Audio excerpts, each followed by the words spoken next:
Hi there, I'm Chef Eric Crowley, owner of the Culinary Classroom in West Los Angeles, and Valentine's Day is approaching. A wonderful dessert for your loved one is a vanilla bean creme brulee. Ready? Let's get started.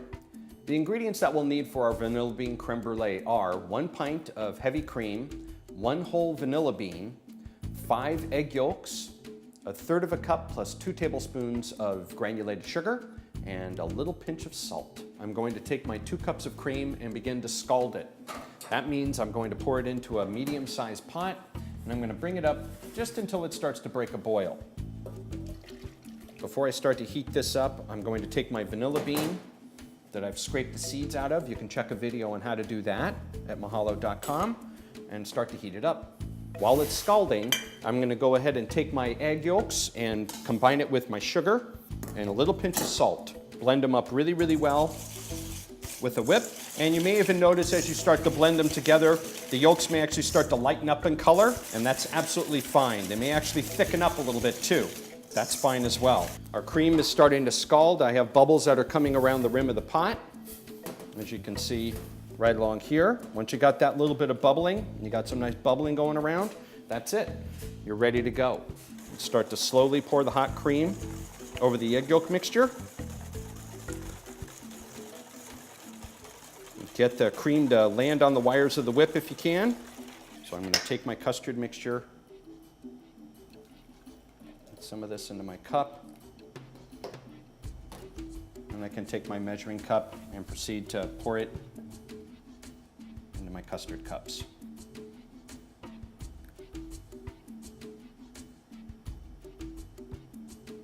Going to wind up taking some hot water right off of the boil. Really nice and hot. Water from the tap is just not going to be hot enough. The towel will actually help to keep the cups from sliding around. The towel is also going to elevate the cups off of the bottom of the pan so water can actually circulate underneath the custard cups and help to speed up the baking. After I have these filled up about to where the water level comes halfway up the height of the cups, these guys are going to go into a 350-degree oven. I usually check them after about 20 minutes. And what we're looking for when we're checking them is we're looking for the custard cup, when we give it a little shake, to have a jello-like jiggle to it. So once our custard has come out of the oven and allowed to cool off, we also want to refrigerate it overnight if we can. We're going to go ahead and we're going to sprinkle some sugar on the top of this and make our burnt sugar crust in order to make a creme brulee. Going to take some granulated sugar and sprinkle it evenly all over the top of the custard.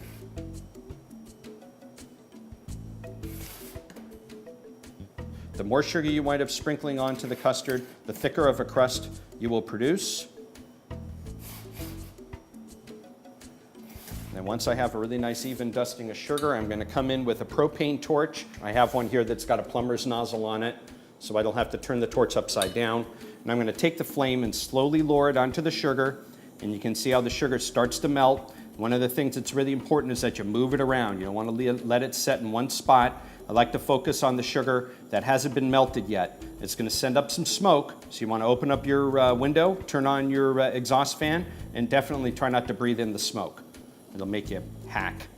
And you can see how the sugar starts to go from a clear sphere to a golden and then a deep amber sphere. It's starting to caramelize.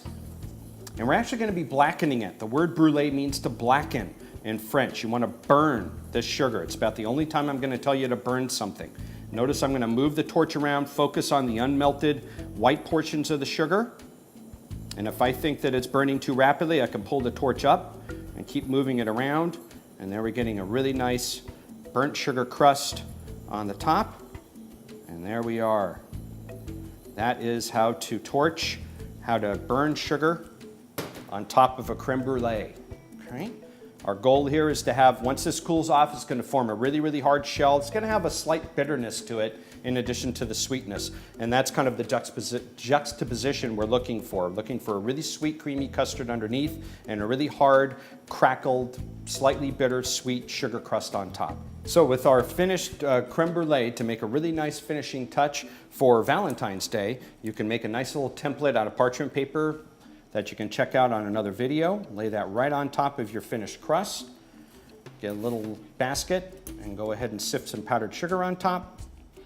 Get that center section really well filled up with powdered sugar.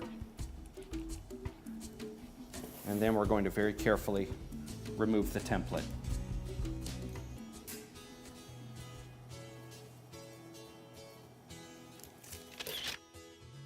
Just in time for Valentine's Day. Thanks for watching. Be sure to click on other links so you can get other recipes. If you don't see something that interests you, email a request to requests@mahalo.com. Also be sure to subscribe so you can get lots of wonderful additional information. Thanks, and I'll see you soon.